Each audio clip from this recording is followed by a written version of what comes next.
Ils sont rares à accepter de témoigner et encore moins nombreux à parler à visage découvert de peur de représailles. Être homosexuel en Azerbaïdjan, une tare dans ce pays de 9 millions d'habitants.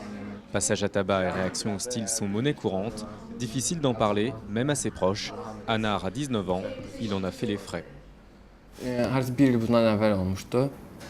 Amma o da yəni ki, dostlarıma inkar etdi. Il y a un an, mes meilleurs amis m'ont dit que je devais aller voir un psychologue pour ne plus être gay et pour être soigné.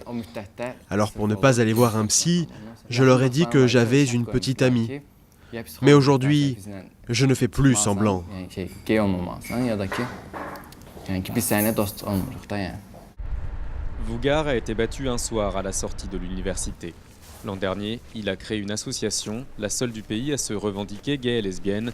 Elle compte aujourd'hui 90 membres, un nombre modeste mais un premier pas pour faire évoluer les mentalités. Il Il y a des stéréotypes. Quand on leur dit gay, les gens pensent à des hommes qui s'habillent avec des vêtements de femmes et qui vivent de la prostitution. Alors on explique et on essaye de casser ce stéréotype. Les lesbiennes, les gays et les bisexuels ne vivent pas de la prostitution. Ils paient aussi des impôts, comme tout le monde. Selon des activistes azerbaïdjanais, des transsexuels auraient été tués et enterrés discrètement ces derniers mois dans la région de Bakou. Aucune enquête n'aurait été ouverte. De son côté, le gouvernement affirme ne pas avoir de problème avec les homosexuels pour la bonne et simple raison qu'il n'y en aurait pas en Azerbaïdjan.